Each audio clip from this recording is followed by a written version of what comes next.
Hey guys, what is going on? It's Jurassic Wars back at it again with another video, and today we are picking it up where we left off with Kona. We are so close. I actually checked. We're really close to the end. So let's pull out the map. We're at the Bedard house. I want to go down to the house, and then I want to go up past the Blair house. See what I can find there. All right. Now, I did the treasure hunt off camera. Or okay, they're both going to be here.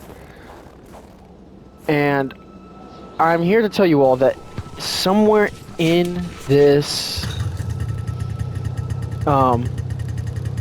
somewhere at the Raw house, what's it called?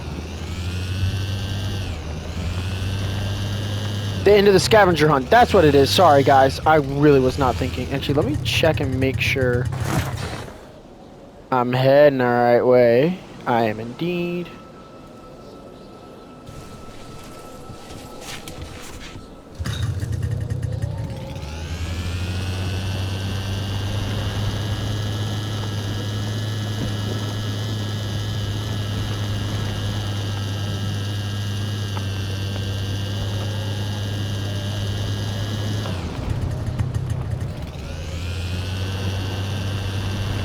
Whoa!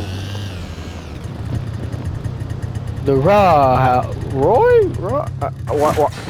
Why did I stop all the way back here? Good grief. Okay. You don't know the drill.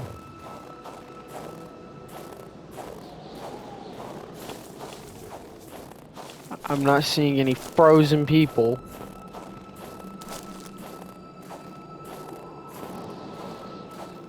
Oh, you know, Pupper. What's this say?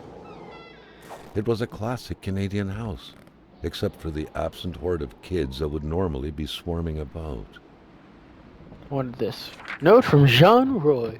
We fled. It was getting too dangerous. More people will live in North Manistan. We'll be safer there. Jean Roy. Okay. Log. Log. Lights. Somewhere.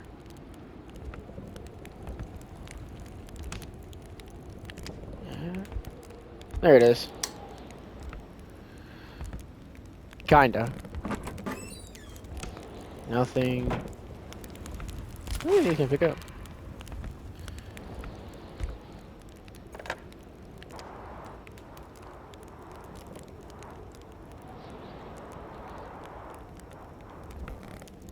Nothing. Oh god.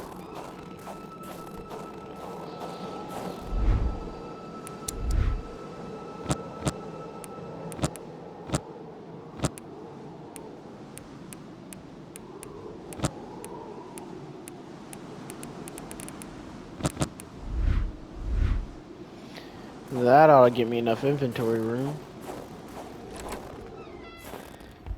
for the 2 logs. Because I have a feeling that once we leave these houses, we're not coming back.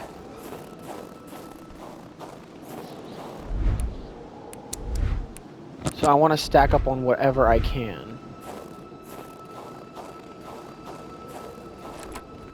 While I'm at it. Here, we'll do this. What's this? Novel page 1. Alright, page 1. Matthew had yet to add murderer to his curriculum. He was fond of new experiences, especially the most thrilling ones, in taking the life of a flesh and bone individual who the night before was still able to think, dream, fantasize, calculate, read, held the promise of exhilarating sensations. Unlike Raskolnikov, I don't know, it wasn't about axing an old Jewish hag to pieces to test some lunatic theory. Not at all. Matthew just wanted to know how it felt.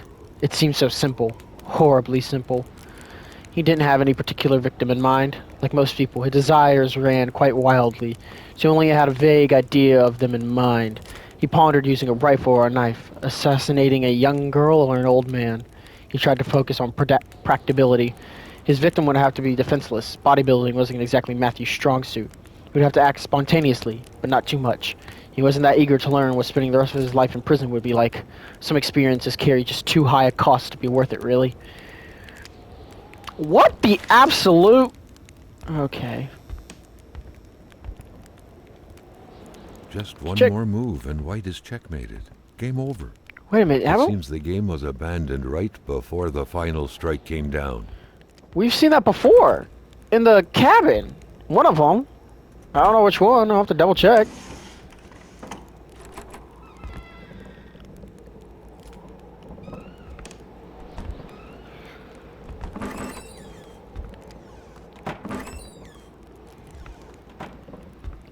Cookie jars are always too high to reach. Amen. Fire starters.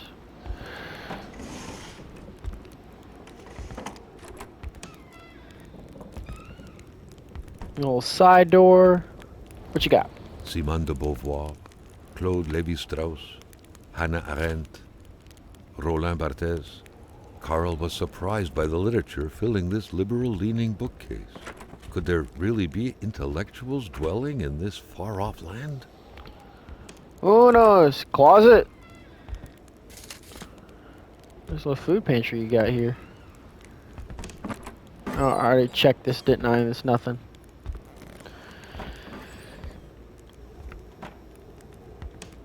The photograph was snapped not too far from here, Carl noticed. The couple seemed to be very good friends. Wait, let me see. Oh, the chances? The couple radiated something akin to lightheartedness, to freedom. Perhaps some people out there truly found a way to live happily ever after. This one. A picture of Wilfred in his youth. Carl figured right away that the man must have been some kind of wildlife officer. Isn't that the spot at, Old Man Rosaire's? I think. Nothing there.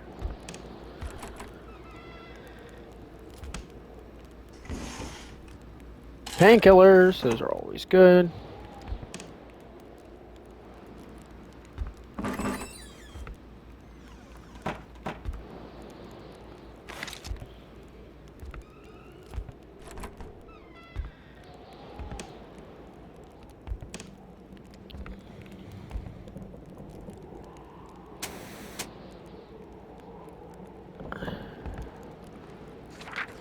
That's page 3.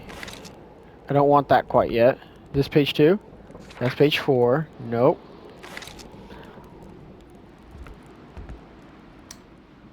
Well, that would have helped. Not a single weapon was left. All of them were gone. But that gave me ammo. Nothing in there. I know that's the novel. So, I want to look at everything else first. Conopoly. You win if you pass, go. Novel page 2. Here we go. It was around that time that Matthew met Beatrice. Of mediocre beauty at best, the girl with her distinctive features. Cheeks covered with large pox-like freckles, June nose, oily forehead, tired but vibrant eyes, shaded red hair, slender as a child body, chirpy laugh, you name it, was the very image of innocence. That happened to be precisely the kind of victim Matthew was picturing in his mind, though. One night, as he was contemplating the ceiling from his bed, he swore to himself again and again, "I'll kill her." His dreams were later filled with the images of the imminent crime. He had come up with a simple enough plan. One fine evening, he would visit her place to become familiar with the area's intricacies and feel closer to the impending murder, to slowly dig into Beatrice's thoughts, desires, dreams, and abilities. This way, he would be able to get a concrete sense of what his sinister deed would be stripping away from the very fabric of life. The whole thing would take 2 days, a week at most.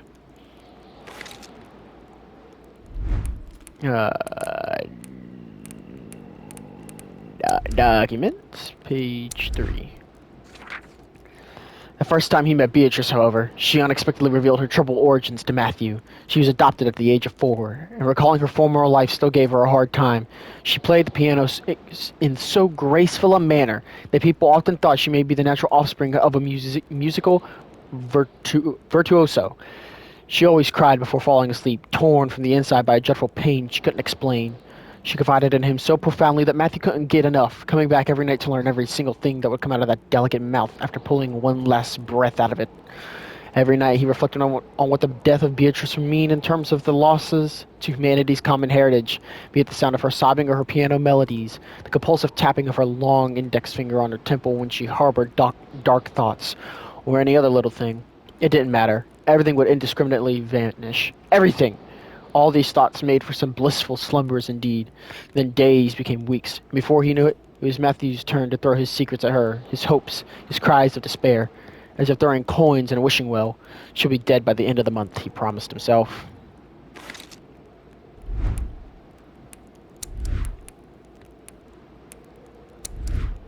A murderer's diary.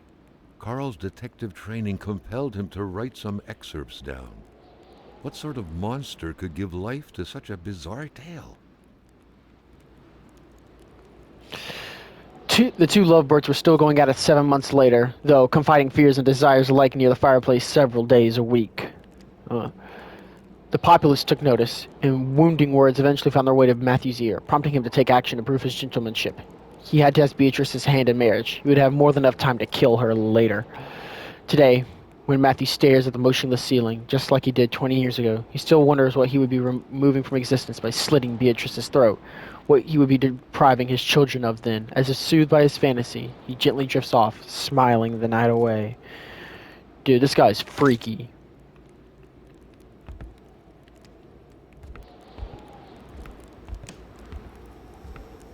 Alright. Now, what I wanted to show you all were the treasure maps. This is 01. 02. Which, it marks where you are. 03, as you can see. 04, that little red circle is where you are. The X is where you're going. 5. 6. 7. 8. 9. I thought I had 10. Wait a minute. The 10th is the reward. Before we go out to look for it, let's take one last look at number 9.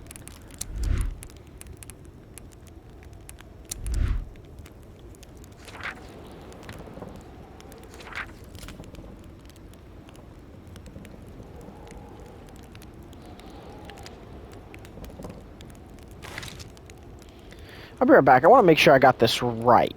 Guys, I'm missing a piece, and I'm heading... And I think those are wolves. It's a wolf, okay.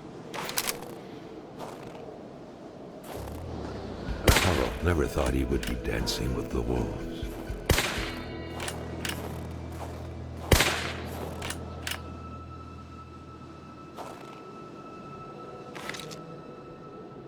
What the...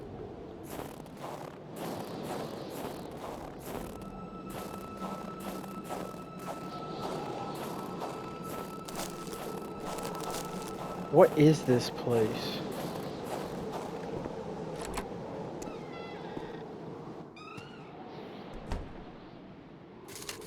It looks like a little shack.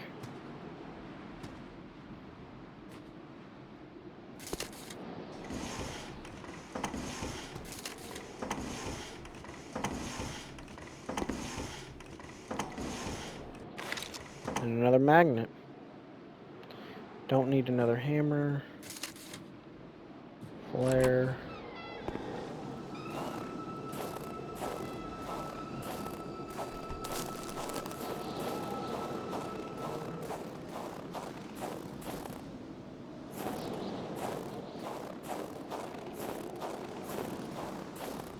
Oh, a fishing pond that he had?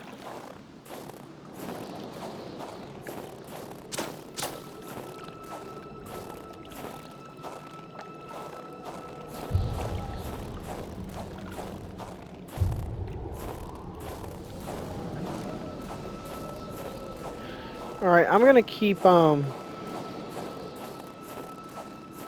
gonna keep moving towards the, map piece. And I'll see y'all back at, Raw at the house. More wolves, more wolves, more wolves! Never thought he would be dancing with the wolves.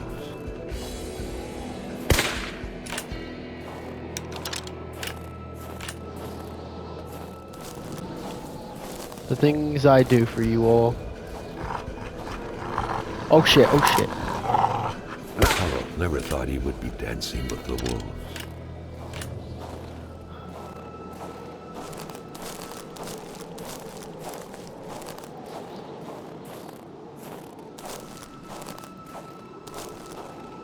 My heart's beating in my chest.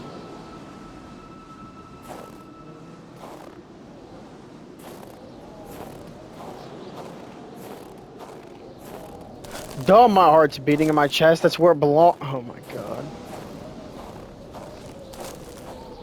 They appeared out of nowhere. Still not like last time, though. Still not like last episode. But yeah. Hopefully this time I will meet you. I will see you all at the house. So I have this, I have a treasure map. I found this out by the cabin. So, we're gonna find out what that is before we get the treasure. So yeah, I'll be back at that hall once I get the magnet. Alright guys, we are back at this. What is this? Talisman. I don't, honest to God, know what that does, but okay, whoop-de-doo. Anyways, we can, y'all can just stick around for this. We can check the treasure map in the house, and then we can go find it. I mean, of course the side door is not over here, it's on the other side. At least I thought it was. I thought I already read that.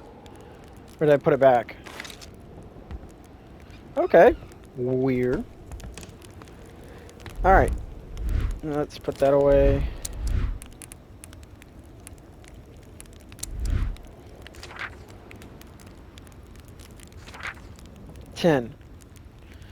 Okay. There's a bend in the road, and that's where it is. So if I convert with my map, it should be just...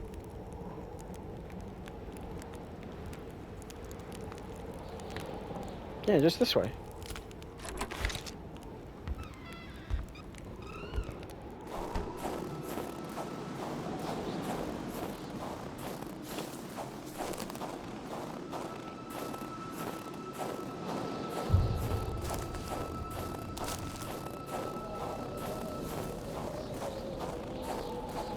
This is it.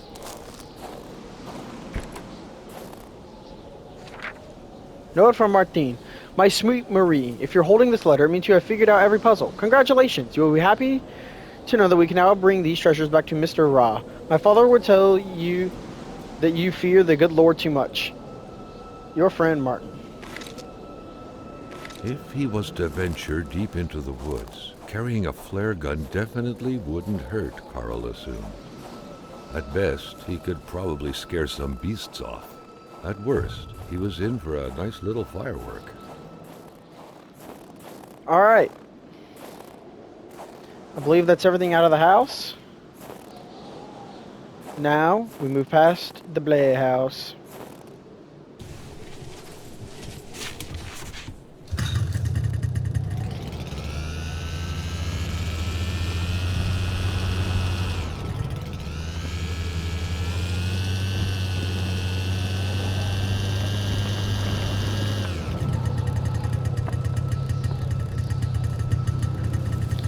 Oh, I forgot to check.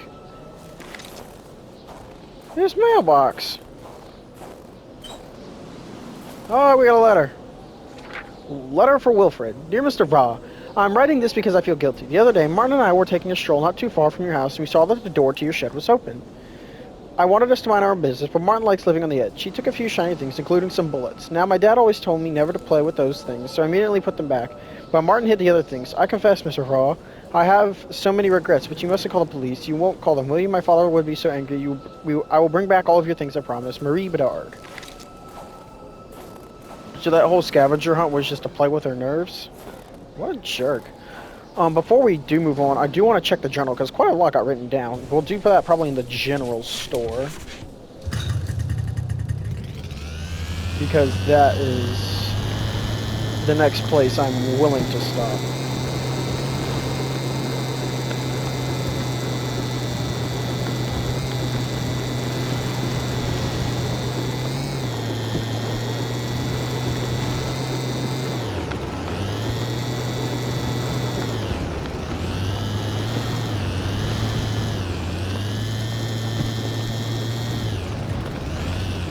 Gilles Lachance is right there.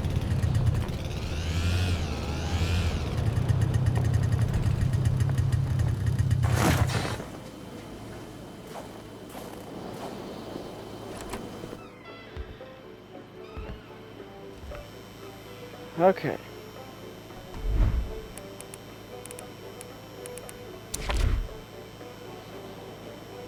I'm not gonna be able to read like that. Hold on.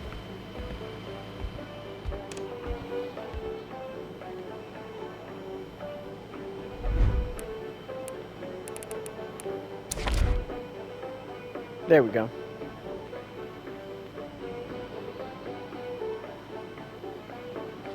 Young woman? No.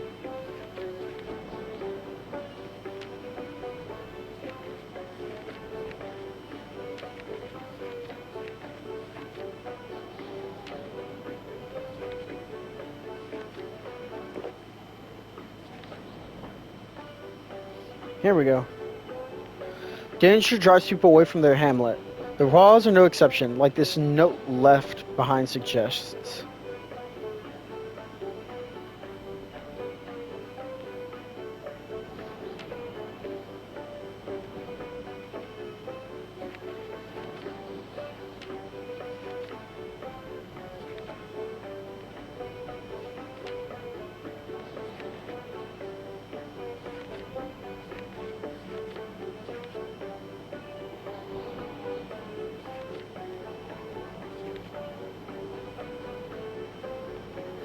Here we go. He's a wretched man. Misery reigns on him like gallstone left over sure. When his father kicked the bucket, Gilles inherited a debt-ridden store, so much so they had to sell it fast to avoid bankruptcy. Hamilton agreed to buy the store, like everything else. Gilles feels like Hamilton is exploiting him, a feeling that made his hatred and thirst for vengeance grow. And then we already read about how Misery... This woman had only one episode about luck in her life, so it seems, meeting Gilles Lachance and marrying him. Since then, disappointments piled up. She's the brain in the couple. Poor Gilles can't even remember a 3-digit combination. She turned to ice while waiting for her husband by the window. It's awful. She's a housewife, 25. Wilford Raw, male. Origin, Girardville, 41, Ranger. Wilfred is in charge of maintaining law and order in the forest surrounding the Manastan region. He is a gamekeeper. It makes him the only authority figure for several miles around. Chiboumaga police officers must not come to this village often. The day before I arrived, he saw something that convinced him to flee. Such bravery coming from a gatekeeper. He headed to Manastan Nord with his wife. While escaping, the Roys took a detour to see the Blais family. From there, Wilfred and Alexandre went out looking for Gilles Lachance. The threat must have been huge for him to go through all that trouble. Nothing there. Genre, female novelist. So it's her writing this. I got my hands on a little piece of literature. Authored by Jean Roy, confined to the far north, she left her worrying imagination run. That's weird. How can she live a normal life while writing such things? The day before I arrived, she and her husband left their home in a hurry. I still don't know why. While driving, they stopped by the Blais home, and from there, the women continued their escape to the Nord in Louise Blais car. Ladies only. The Bedard. Still missing something for Alexandre. Alright. It's time to move on.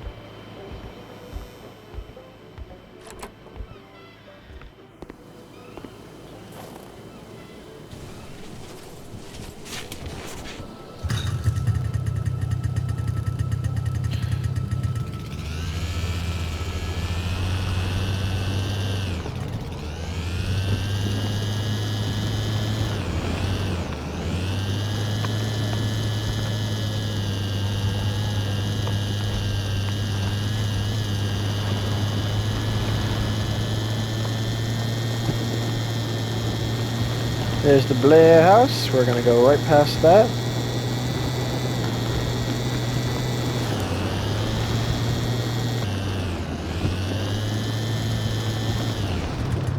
Whoa, whoa, whoa! Landslide, what in the... The track was fresh. That meant the car sunk down just a little while ago. Now where the hell could the passengers possibly have gone? Carl was becoming increasingly convinced that this was not normal hunting.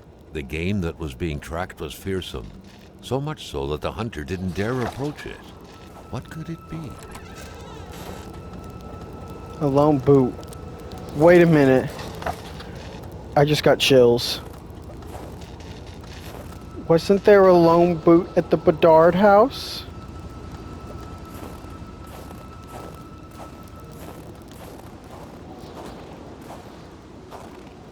Ranger manual. Its owner seems to be Wilfred Raw. Okay. Someone must have dropped this in a hurry, but whoever did was heading into the woods. Carl's tracking instincts were quickly kicking in.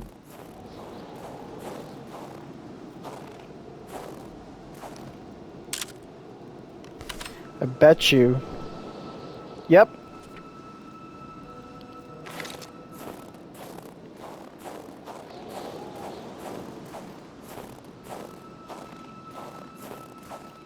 Is that an ice wall? What the heck? What the heck? What the heck? Carl knew why he was suddenly shivering. He was going back to the realm of visions. Carl had no issue recognizing the spirit-like figures, but he couldn't figure out what they wanted from him. The phantom, freed of reality's shackles, vanished in the forest. Earlier, Carl had witnessed a tragedy that befell it. Another phantom disappeared in the wilderness. Carl had seen what happened to it too. A third phantom gently faded away. Carl noticed that as the cursed villagers finally left reality, he could feel a sense of unburdening exuding from them in an almost intimate way. The last phantom, lost in solitude up until now, joined the others in the forest's darkness, free at last to enjoy an eternal, well-deserved slumber. Carl was only beginning to understand the horror which had struck his village. He understood that the dead were piling up and that he couldn't help them by himself. The road was clear for him. He needed to push further north, and fast, to find help. I need my ski-doo.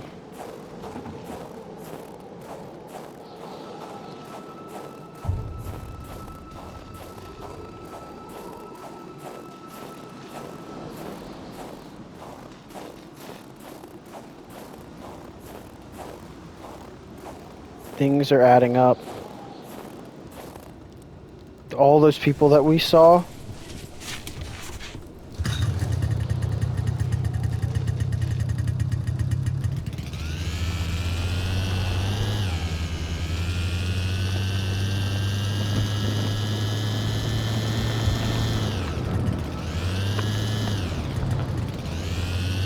Whenever we find shelter, we're gonna in the episode there. The music change just made my heart race.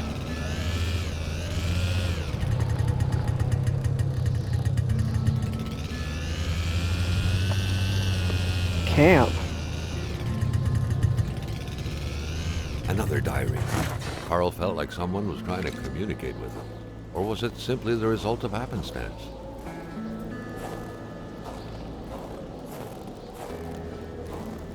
Right until that point, Carl had believed that the object of this crossbow hunting had been a ravenous wolf who was terrorizing the village. But as he noticed the height at which the bolts had been fired, he concluded that the beast had to have been as tall as a man on his feet, not unlike a gorilla. The thought was chilling. This is why I'm so happy I carried a bunch of logs.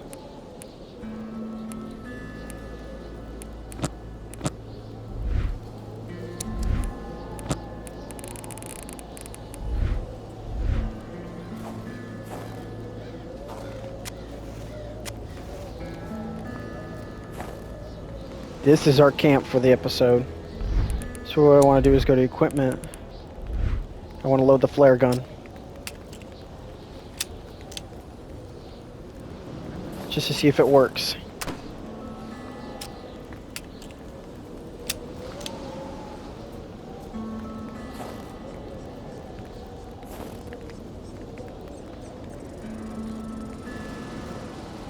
It works. Alright, let's look at the journal. Is the journal hotkeyed to here? Oh, it is. Okay. Oh, shoot. Not far from a landslide. In a tree near a mysterious camp.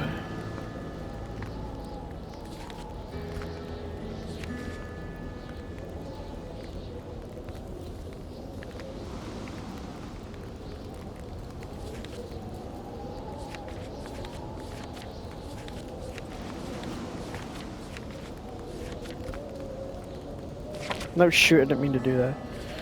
Yep. Nothing. Crash. Nothing. Nothing.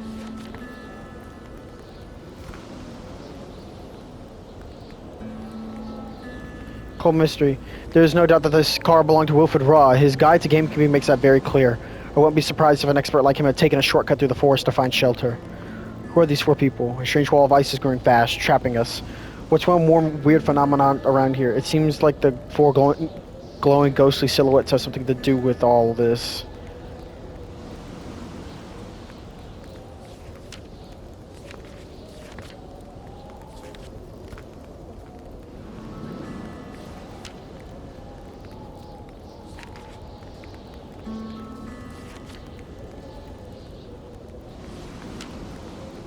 Further north. Need to find another way. I need to head north. My investigation will be complete without taking a look at Hamilton's Lodge, but the road has caved in, and I really can't picture myself walking all these miles. I got all those without even meaning to. I'm an old man, a bit mad. In exchange for caribou and a palatable drink, he will give me a coat, an unbelievable offer. There's a snowmobile shell. With the manual and a few missing parts, I think I can use it to go through the forest. There must be a pump around here somewhere. Armed, dressed, motorized, the force is waiting for me. I have no idea what I'll find there, but I am raring to go. But we still have this to read. Mysterious Journal B. The beast has outwitted me. It is aware that I know all of its weaknesses. It is aware of my strength. It is the predator become prey. Through some unknown force, it was able to create a wall of ice between north and south. The beast did not want to be disturbed. I have found a way. It is my destiny to stop it. It is progressing fast, not stopping even for a moment. What is the beast feeding on? Hate, cold, fear. The elders spoke of the Wendigo. They said it would never return. No warrior, they said, could want to invoke it. The elders were wrong. The Wendigo comes from the Great Spirit. It appears full of hate, with a great thirst for vengeance. The beast I'm tracking seems to be blinded by hate, frustrated. My bolt missed it. It screamed. I thought I could hear his voice behind the bellowing of the beast. The warrior's voice. Was it really the beast running from me, or the man made a prisoner here? It's tracking 2 unfortunate white people, already doomed. It smelled them. It's moving slowly, methodically. I will not reach them in time. Oh god, I don't like this. Perhaps its thirst for vengeance will never be satisfied. Perhaps the beast is unable to reach its intended victim. What if it started to head south? What if it started terrorizing white cities? They would turn on us with planes and bombs. They would decimate our people. White people think they're only allowed to strike. The beast must be stopped. Nothing new in the journal. Okay, we're going to save here, guys. And I'm going to leave it off here. So if you enjoyed it, leave a like, subscribe, and I think the next episode is going to be the last. But until then, I'll see you all later. And as always, guys, be free. Be humble. Be you.